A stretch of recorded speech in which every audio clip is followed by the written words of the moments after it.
मुंह खाहोड़ी लखिया घरे न घारीन, वाहिद लग विलुन में रोयो जर हारीन, गूंदर गुज़ारीन जो ॾोथी ॾुथ गॾु थिया। हवालो शाह जो रिसालो सुर खाहोड़ी, दास्तान पहिरियों बैत सतरों, नवन लफ़्ज़नि जी माना। लखिया माना मूं मालूम कया, मूंखे सम्झ में आया। लग हिन बैत मूजिब माना थींदी कारण या लाइ, विल माना माक, जर हारण माना रोअण, जो माना जॾहिं। हिन बैत जे टिनी मिसरनि जी जुदा जुदा सादी सम्झाणी। मुंह खाहोड़ी लखिया घरे न घारीन, मूं खावड़ियुनि खे सुञातो ऐं सम्झो आहे।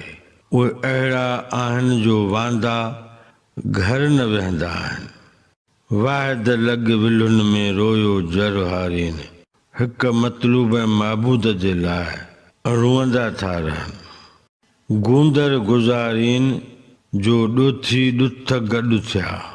हिन मिस्र जी वज़ाहत हाशिए में ग़ुलाम अहमद शाहवाणी हीअं लिखे थो, जन रूहानी ख़ज़ानो हथु कयो आहे या जेके रूहानियत जा साहिब आहिनि, से हमेशा ग़मनि में गुज़ारनि था, तन खे तस्या ॾियनि था।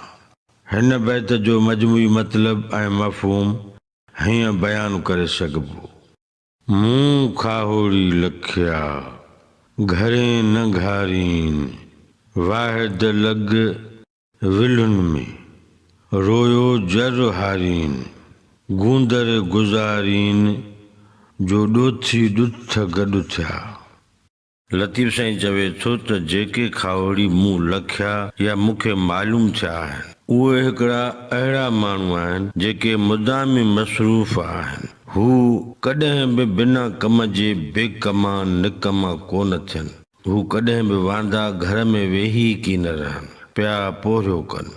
संदन कैफ़ियत कैफ़ अहिड़ो जो हिक हबीब जी हुब तात याद में रहनि ऐं वतन लुड़क लाड़ींदा। खाहोड़नि जी हिदायत विलायत आला दर्जे जे सतह जी आहे। हू हमेशा ग़मनि में गुज़ारीनि था, तन खे तस्या ॾियनि था। जिते ॾुथ हूंदो अथनि तिते ई मौजूद मिलंदा आहिनि।